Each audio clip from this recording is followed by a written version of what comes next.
Hi everyone, welcome to another edition of Have You Heard?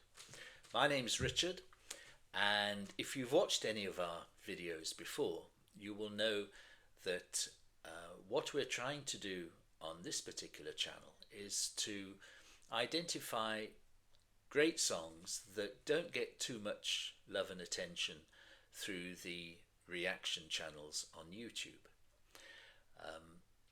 It's quite difficult for a lot of artists now because the reaction channels latch on to a brilliant band, let's say Zeppelin or Yes or Genesis or any of those, and they deep dive. And of course, all their subscribers and members all request the songs that they haven't heard before. So it's becoming a bit more difficult to find something that has never been reacted to before. So I was kind of thinking, well, maybe we should just go for the songs that haven't received as much love as they maybe should have. And we'll probably be doing that in the future. But last night I was listening to some stuff and I got onto Kate Bush. And suddenly an album in my Kate Bush collection jumped out in front of me and said, "Hey, what about me? I don't think anyone's done this before." And the album is The Director's Cut. Now, most of you will probably know that The Director's Cut was an album that Kate released in 2011 and is made up of songs from The Sensual World and The Red Shoes, and given makeovers, tweaks, different ideas that maybe Kate thinks would improve the song. But there are 3 songs, I think, on the album that have been completely reimagined and re-recorded. And I want to play one of those songs today. And that song is Rubberband Girl.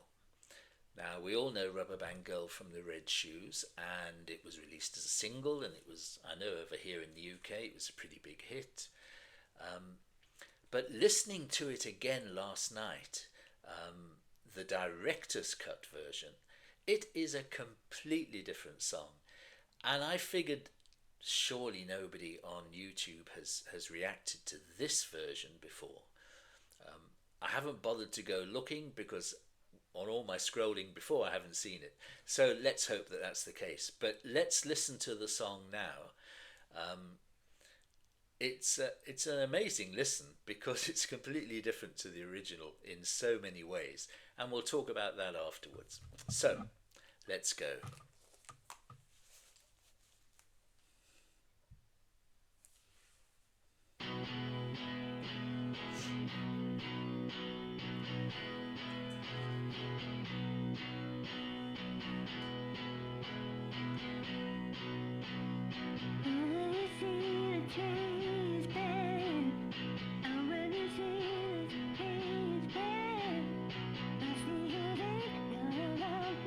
Since that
listen to that bass.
Gosh, there's such a groove. I think that's brilliant. Absolutely brilliant. But so different to the original. Um, Firstly, Kate recorded this whole album on analog, so it wasn't on digital. So it's a lot warmer. It's even a bit muffled, isn't it? And certainly a lot different to the very bright sound that the Red Shoes was. So you've got that. Then hands up who thought that was Street Fighting Man coming in by the Stones? Me. I thought they'd made a mistake on the CD. That's Kate's husband, Dan McIntosh, playing Street Fighting Man, as far as I can hear. You've got Steve Gadd, the legend that is Steve Gadd on drums, and it sounds more like brushes than anything else. You've got Danny Thompson, the legend bass player Danny Thompson, on double bass. And then you've got this whole groove going along. And then Kate, I read somewhere, somebody describing the synth that she floats over the top, like something out of Tangerine Dream. So you've got the Stones rhythm, you've got Tangerine Dream synth, and then you've got this harmonica that comes in afterwards. So you've got, and I think that's Brendan Power that plays the harmonica. So you've got all of these, a mishmash of different styles and times almost, times of music, generations of music, all playing together on a song that was released nearly 20 years earlier. I think it's amazing, and the director's cut is a fascinating album to listen to, and when you juxtapose them against the originals, it's a really interesting exercise in identifying what Kate must have thought needed improving in the 20 years or so in between the albums. Absolutely fascinating stuff. I'd love to hear from you guys. What do you think of this? Do you prefer the original? Do you like this version? How many of you have the director's cut in your collections? How many of you listen to them? Listen to the album lot. I have neglected it a bit, but not anymore. I had a great time listening to it last night, and I will be revisiting many times in the future. It's absolutely fascinating. So, there we go. To our commenter who said, please play more Kate Bush, well, there you are. I don't know whether it's the kind of Kate Bush that you were anticipating, but we will play plenty because she is one of my all-time heroes. So we will be playing plenty more of Kate Bush, and I think this kind of track shows why she is such an interesting and fascinating artist to follow, even in today's day and age. So there we are. If you enjoyed the video, please like, maybe subscribe. Our subscriber numbers are increasing. Thank you very much to everybody who has subscribed. And leave a comment. We're getting a few more comments now, and I do read every single one, and I appreciate every single one of them. So I'd love it if you could make a little comment and tell me what you think. Feedback is good. So that's it for now, and I'll see you on the next episode of Have You Heard? Bye, everybody.